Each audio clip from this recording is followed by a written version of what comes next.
Nuestro primer invitado de esta mañana, vamos a cruzar el charco para tomar contacto con el doctor Gonzalo Pérez Marc, como les decíamos, médico argentino, pediatra, investigador, doctorado en medicina y alumno avanzado en filosofía y magíster en bioética. Codirigió en Argentina dos megaestudios muy importantes para el control de la pandemia del coronavirus. También el trabajo trabajó sobre el tema que lo hemos manejado acá varias veces, ¿no? El plasma convaleciente que se ha venido también utilizando aquí en nuestro país. Y como decíamos al comienzo, algo interesante, sobre todo para nuestro país ahora que acabamos de tomar la decisión de que Pfizer es una de las vacunas. Él participó en investigaciones de la fase 3 de investigación de Pfizer en la República Argentina. Así que luego de esta presentación, doctor Gonzalo Pérez Marc, gracias por tomar contacto con nosotros esta mañana. Buen día. ¿Cómo les va? Buen día, gracias por llamar. Un placer. Nos estábamos preguntando acá, digo, bueno, tenemos un médico que ha avanzado mucho en todo lo que es el manejo y el conocimiento del plasma convaleciente. Como decíamos, integró las investigaciones de la fase 3 de Pfizer, pero Pfizer no se está usando en Argentina, ¿no? Se está usando solamente la vacuna rusa Sputnik. Exacto, acá nosotros teníamos la prioridad para negociar la vacuna, las primeras remesas, por haber hecho el estudio, el centro que dirigí yo acá con el doctor Pollack. Fue el centro más grande del mundo para este estudio, más de 5.700 voluntarios. Pero bueno, una cosa es tener la prioridad para negociar y otra es cerrar la negociación. Son dos cosas diferentes y eso, bueno, no sucedió acá en este caso. Acá se está hoy administrando la vacuna Sputnik V del Instituto Gamaleya y en breve, tengo entendido, va a empezar la producción de la de AstraZeneca Oxford acá en la Argentina. Y eso fuera, obviamente son decisiones de orden político, ¿no? La opción por una vacuna u otra. Usted que participó de esta fase 3 de investigación y conoció de alguna manera mejor lo que fue la cocina interna del laboratorio, ¿fue una buena decisión? Mira, no parece ser una decisión tomada solo por cuestiones políticas, sino pareció más relacionada con cuestiones contractuales y legales respecto de requisitos que solicita Pfizer y la Argentina no está dispuesta a asumir. Eso por lo menos fue lo que contó el ministro por televisión. Hay algún punto de esas negociaciones que a mí me excede porque la verdad nosotros quedamos medio como en el medio, somos investigadores contratados para llevar a cabo el estudio y estábamos muy entusiasmados con poder administrarnos incluso a nosotros esa vacuna. Yo no estoy vacunado todavía, y a todo nuestro equipo, pero bueno, la verdad que por ahora no se dio y ya estamos como avanzando. Vino una etapa muy complicada ahora del estudio nueva, que es vacunar a todos los placebos, o sea, todos aquellos, la mitad de los que recibieron y que recibieron solamente solución fisiológica, ¿no? Estando ciegos a lo que estaban recibiendo y que participaron en la investigación, ahora les estamos administrando a todos ellos placebo, entonces estamos con mucho trabajo y la verdad que le perdí un poco la línea a las negociaciones. Vamos a ver qué pasa ahora porque vamos a necesitar todas las vacunas, la verdad, ¿eh? Entonces yo imagino que no las van a cerrar esas cosas. Bien, justo conversábamos recién en mesa, ¿no? La importancia de la comunicación y la importancia de buscar respuesta en quienes saben. Uno lee por un lado que la OMS, la única vacuna que ha aprobado es la de Pfizer, pero por otro, también hace algunas semanas nos asustábamos con el titular de que en Noruega habían fallecido 33 personas luego de haberse vacunado. ¿Cuál es la importancia justamente de trabajar en la comunicación y consultarte tu mirada sobre el fallecimiento de estas 33 personas? Lo de la comunicación es fundamental. Yo creo que a la población hay que comunicarle primero que las vacunas son los medicamentos que más vidas han salvado en la historia. O sea, no hay duda respecto de esto, no puede estar ni siquiera en cuestionamiento. También tienen que entender que todas las vacunas han sido investigadas en un corto lapso de tiempo porque la ciencia ha hecho avances increíbles en las plataformas de vacunas en los últimos años. Y al haber una voluntad política mundial y financiamiento rápido, esto se pudo hacer sin necesidad de saltear absolutamente ninguna de las medidas y controles y normas que hacemos para investigar vacunas, tanto para evaluar su eficacia como para evaluar su seguridad. Entonces, todas las vacunas que van siendo aprobadas por diferentes instituciones regulatorias del mundo para su uso, que es un uso, como todavía los estudios están todos en fase 3 y no terminados, es un uso de emergencia por un año y que luego es renovable, son vacunas seguras y eficaces. Es decir, que la Organización Mundial de la Salud hace unas recomendaciones basadas en esas cuestiones y lo que hace, entiendo, es que cuando se juntan un montón de agencias regulatorias que ya aprobaron alguna vacuna, bueno, en función de eso la recomienda. La de Pfizer ha sido la primera y la que más agencias regulatorias han aprobado, entonces es lógico que sea la Organización Mundial de la Salud la que recomiende.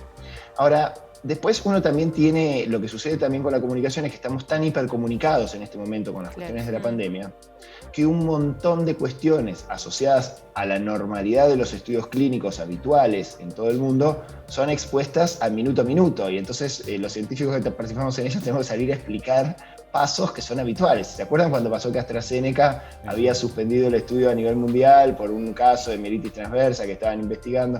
Eso es algo muy característico y en ese momento fue vivido como que se terminaba la vacuna de AstraZeneca. Bueno, lo que pasa acá con esto que vos me consultabas del caso de Noruega es lo siguiente. Cuando vos haces una vacunación, en general, extendés, vieron que el estudio de Pfizer incluyó 45.000 personas más o menos en todo el mundo. Sí. Ahí se probó que era altamente eficaz, la verdad una eficacia que nadie había pensado, mayor al 95%, acá en Argentina fue del 97% incluso, o sea que uno podría pensar que en la población uruguaya también tiene características similares, va a ser aproximadamente eso. O sea, es increíble el nivel de eficacia de la vacuna y también se probó que es muy segura. La verdad que nosotros no hemos visto eventos adversos importantes en casi nadie, y cuando aparecen algunos, porque ustedes recuerden que las 45.000 personas siguen su vida diaria habitual, ¿no? Claro. Con sus enfermedades, con sus problemas, con sus accidentes, con lo que fuera. Cuando uno abrió los datos al final del estudio de la parte de eficacia, lo que se encontró es que la gente que había tenido alguna situación grave de salud o que había fallecido por X causas, diferentes causas, que eran muy poquitas, porque en 45.000 personas en un par de meses no tenés tantos fallecimientos habitualmente ni tantas enfermedades graves, la comparación entre los dos grupos, tanto de los que habían recibido placebo como los que habían recibido vacuna, era exactamente igual, es decir, no había ninguna diferencia en ninguno de los dos grupos, lo cual marca que no hay una causa que tuviese que ver con la vacuna que haya determinado esos cuadros graves. Ahora, en Noruega lo que pasó es que cuando se extiende la población a nivel mundial, vos extendés, ya se vacunaron más de 2 millones de personas en todo el mundo con la vacuna, en particular esta de Pfizer, pero esto aplica para cualquier vacuna. Y la administrás en un montón de gente que está haciendo su vida normal, con sus enfermedades habituales y todo, lo que te va a pasar es que la gente va a tener las consecuencias de esa vida normal y habitual, aún después de haberse dado la vacuna. Claro. Noruega lo que utilizó fue una estrategia de vacunar primero a la gente que estaba más grave de salud, como para tratar de evitar que falleciera por coronavirus al contagiarse. Es una estrategia que no es mala, pero que es particular y hay que tenerla en cuenta al momento de evaluar las consecuencias en esas personas de lo que va sucediendo en los días subsiguientes. Obviamente, si vos lo administrás en geriátricos, en donde hay pacientes muy graves, institucionalizados, de mucho tiempo, con un montón de, o sea, probablemente la mayoría inmunodeprimidos, con enfermedades graves, hay altas chances de que tengas varios fallecimientos en el lapso del mes siguiente, hayas administrado una vacuna o hayas administrado lo que hayas administrado. Lo que en ese momento hay que mirar es, bueno, a ver, habitualmente en este geriátrico o en este país se muere menos gente en este mismo lapso de tiempo. Esto es como una subida en el número de casos de fallecidos. Esto mismo sucedió en otro lado del mundo con pacientes de la misma edad. Esto mismo sucedió en otro geriátrico cercano que recibió la misma partida de la vacuna. Bueno, todas esas cosas que se van analizando, claro, se analizan caso por caso. En este caso en Noruega creo que ya se analizaron. Obviamente ninguna de estas cosas parecía tener relación con la vacuna, por eso es que no se suspendió la vacunación en ningún lado, pero sí corresponde, además dentro del marco del estudio, que uno haga un estudio minucioso de cada uno de esos casos. Que entiendo que en Noruega se hizo, creo que fueron 23 casos totales, y que yo hasta la semana pasada había 20 que ya los habían revisado, creo, y no tenían absolutamente nada que ver, pero había sido chequeado. Esto no quita que el sentido común te puede decir que no tiene nada que ver con la vacuna en este caso, no quita que vos tengas que hacer una investigación minuciosa, claro, de cada una de las historias clínicas. Y si encontrás alguna relación que se te había pasado en un primer momento, la tenés que informar y se suspende la vacunación en ese grupo etario hasta nuevo aviso, obviamente, pero eso no sucedió. Doctor, ¿no entra como un tema como un tanto hasta moral en este sentido? Porque uno piensa, bueno, hay personas que están muy delicadas, son muy mayores, incluso vacunarlos puede ser grave para ellos, mejor evito vacunarlos y utilizar esas dosis en personas con otra vitalidad. Es delicado lo que estoy diciendo y entra incluso hasta en un plano moral, pero ¿sería una estrategia un tanto más efectiva? Mira, no está para nada mal. Yo creo que sí tiene un contexto bastante ético lo que decís, pero es absolutamente lógico y es algo que hay que pensar. Cuando vos no tenés la cantidad de recursos, las estrategias que organiza cada país de vacunación tienen que ver con esto que vos mencionabas. Si vos decís, bueno, yo tengo una población, suponete que testeaste muchísimo en tu población de tu ciudad, vamos a remitirnos a un pequeño lugar, un pueblo. Entonces vos tenés una población joven que sabés que la mayoría ya tuvieron coronavirus, pero pues tenés un instituto, un geriátrico donde tenés un montón de abuelos y abuelas ancianos que no tuvieron la enfermedad. Bueno, por ahí apuntás a ese grupo. Ahora, si vos tenés que resulta todos tus trabajadores, nadie tuvo coronavirus, y que son los que cuidan a esos ancianos, por ahí te conviene vacunar a los que van a hacer los contactos de los pacientes de más de riesgo y que están circulando todo el día en los medios de transporte. En otras épocas hemos tenido pandemias como la gripe A que afectaba principalmente a embarazadas y a niños, entonces uno apuntaba fundamentalmente a esos grupos vulnerables que en este momento de ninguna manera, de hecho los estudios de niños embarazadas recién van a arrancar ahora. Entonces, yo creo que tiene que ver mucho en cada población qué cantidad de vacunas tengas respecto de la población. Suponete que vos tuvieses, no sé, 5.000 vacunas para un pueblo de 100.000 personas y tenés justo 5.000 ancianos. Bueno, por ahí justo lo usás en todo ese grupo y ya sacás ese grupo del problema, digamos. Claro. Pero tiene que ver con esto, con qué población tengas vos, cuánto tengas testeado, cómo sepas que se mueve la gente y bueno, después por supuesto también hay algún tipo de decisión que tiene que ver con priorizar un grupo u otro. Gonzalo, en el caso de Uruguay obviamente estábamos todos muy ansiosos por la llegada de las vacunas, porque claro, cuando uno ve que alrededor todo el mundo empieza a vacunar, se está vacunando y acá no teníamos todavía datos precisos hasta este fin de semana, eso genera una ansiedad lógica. Nosotros la llevamos bastante bien. ¿Es el momento adecuado que ahora las vacunas estén llegando justamente cuando hemos estado transitando esta primera ola, esta curva exponencial en el país? Sin duda Uruguay en esto tiene una ventaja comparativa, porque Uruguay logró evitar, quizás podríamos decir, lo que podría haber sido el coletazo de la primera fase de diseminación en Argentina.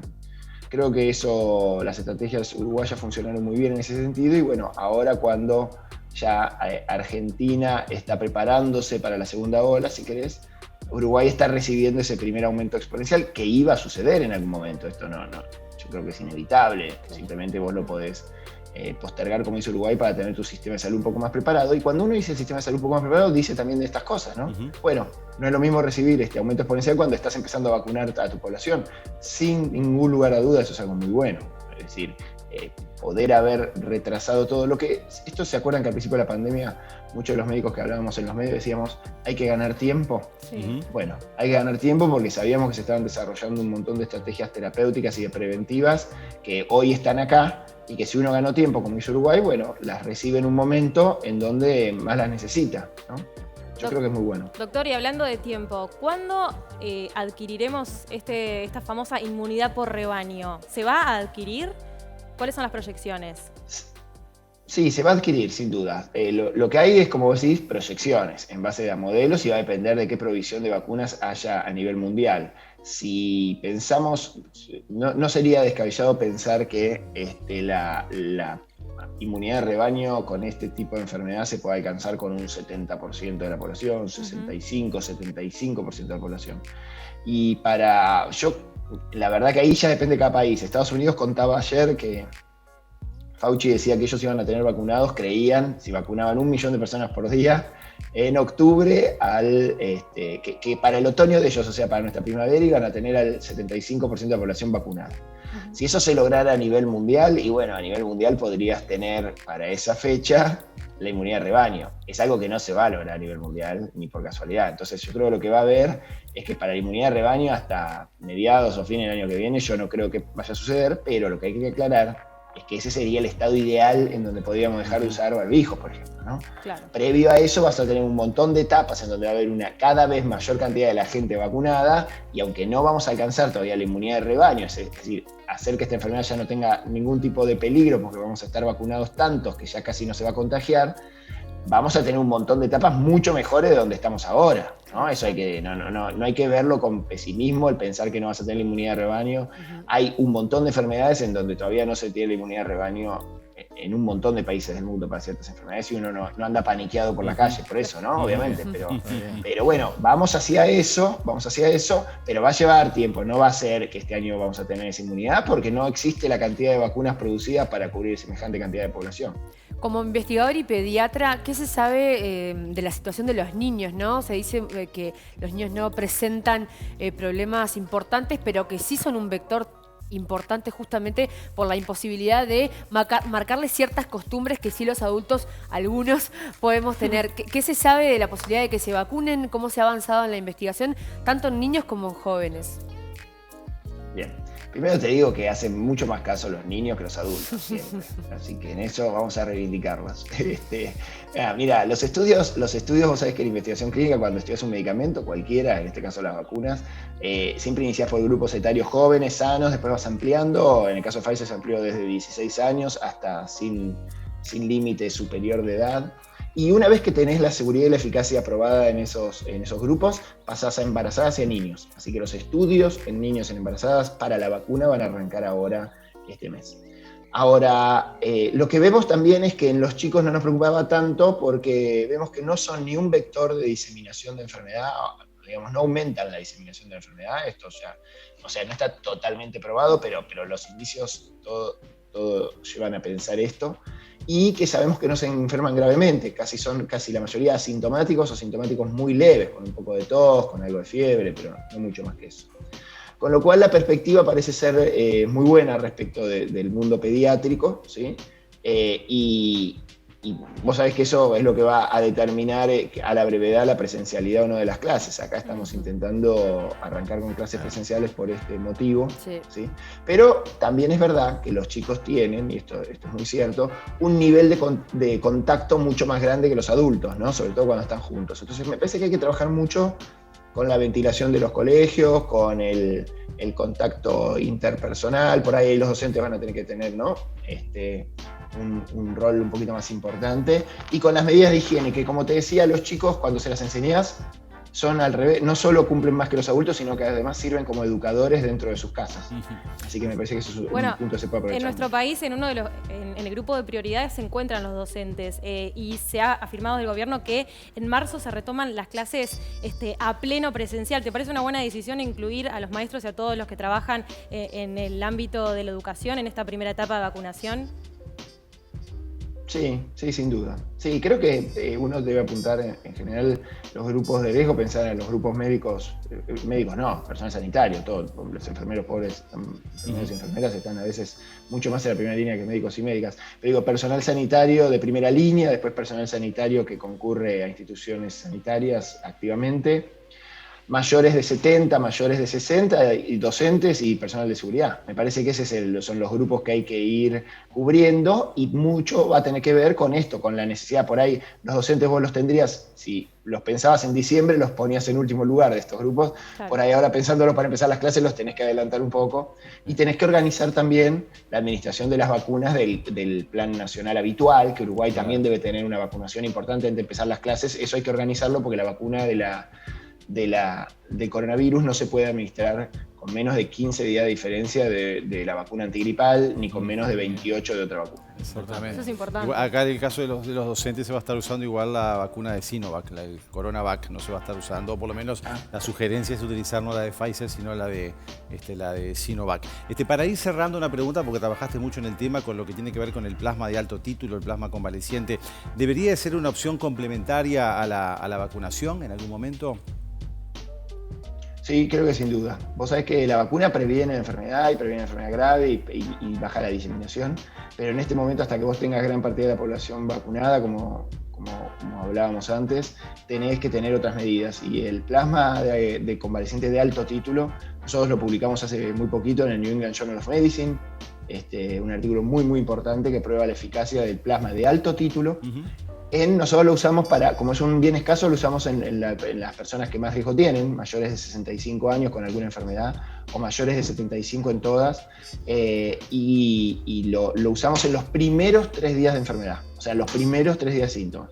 Entonces, en esta tríada de alto título de anticuerpo, o sea, mucho anticuerpo en la bolsa, en personas de mayor riesgo y en los primeros 3 días de enfermedad, alcanza una eficacia de 75%. O sea, estamos hablando de una medida terapéutica excelente para evitar que la gente pase a tener síntomas de gravedad. O sea, la idea es que se queden con esos síntomas iniciales de los primeros 3 días mucho más leves. Eso se podría hacer con una estrategia de donación importante. Claro. Ya tienen ustedes un montón de gente contagiada que podría donar. Y después en una segunda etapa, esto todavía no está aprobado, pero sería interesante hacerlo con todo el pool de vacunados, utilizar a esa gente que tiene altísimos títulos de anticuerpos porque fueron vacunados también para donar.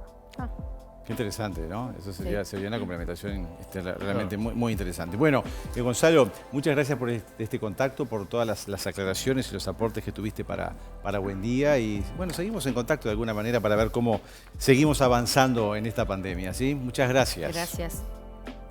Sí, por supuesto. Gracias a ustedes. Un beso grande a todo Uruguay. Chau, chau. Interesante lo que dijo, ¿no? O sea, lo que tiene que ver con la complementación, y siempre vamos a lo mismo, a lo que es la importancia de una adecuada comunicación. Comunicación para integrar a los jóvenes en esta temática. Bueno, ya Radi lo dijo, ¿no? Que hay que hacerlos formar parte de alguna manera, integrarlos como parte en lo que es en las decisiones. Sí. A propósito de la educación que estábamos recién hablando, el sábado El País informaba en voz de uno de los integrantes del Consejo Directivo de Codicen que se está estudiando para este año, al comienzo de las clases, utilizar clubes, teatros y salones parroquiales para justamente generar esto que decía el doctor, ¿no? Mayor ventilación, porque es muy difícil asegurar la separación entre los niños por justamente su manera de jugar, su manera de interactuar, pero que podría ser una buena opción clubes, teatros y lugares con mayor distanciamiento. Igual debemos reconocer que desde creo que junio, ¿no? Que se retomó la presencialidad en los centros educativos hasta que finalizó el año. Poca cosa, ¿no? No, o sea, creo que funcionó muy bien. Y si los adultos van a estar inmunizados, imagínate. Bueno, importante también esto que decía, que la vacuna antigripal y la vacuna de COVID son complementarias con una diferencia, porque recibíamos varios mensajes de la audiencia consultando sobre este tema, así que sí, se pueden dar las dos vacunas, con una diferencia de 2 semanas, una cosa así decía. Claro, porque hay que tener en cuenta que si empezamos a vacunar en marzo, bueno, generalmente, marzo no se da, pero abril, generalmente está llegando siempre la vacuna contra la gripe estacional. Y lo que decíamos, el tema de la comunicación, ¿no? Lo importante de comunicar bien en lo que tiene que ver no solamente con la enfermedad, sino ahora comunicar muy bien para la campaña de vacunación, para que este porcentaje de 44% realmente sea mejor, teniendo en cuenta la cantidad de dosis de vacunas que vamos a tener, porque si dijera, bueno, tenemos pocas, pero vamos a tener una cobertura que si se logra en las etapas que se están hablando, realmente muy importante para la cantidad de uruguayos que somos, ¿no? Ojalá se logre. Uno, por supuesto, confía en las autoridades, sobre todo por la tranquilidad que hubo en las negociaciones, ¿no? No de salir de primera mano a anunciar. Pero sí también hemos visto en otros países donde se anuncian determinadas cifras y después termina siendo menos justamente por algunos problemas con y la logística que tiene el Uruguay es buena, o sea, la vacunación. Totalmente. Y somos un país chico, o sea, porque acá se cuestiona un poco el tema también de la temperatura, los traslados, pero somos un país chico. No, y para ir cerrando, me pareció sumamente interesante lo que dijo lo del suero, el suero convaleciente, el plasma convaleciente, que acá se ha usado como tratamiento, pero no se le da tanto bombo. Exactamente, no se le dio tanto bombo. Pedro Bordaberry, el único que conozco. No, y hablamos con el doctor Jorge Curvelo, ¿se acuerdan de Maldonado, Hemocentro, que también estaban aplicándolo? Pero creo que es interesante lo que está diciendo como posibilidad complementaria a la vacunación, justamente que aquellos que tuvieron la enfermedad o que se vacunaron, que puedan donar plasma también a través de una adecuada campaña que ayude al manejo de los que vayan después enfermándose. No ha habido campaña, pedidos, es como que todavía estamos esperando.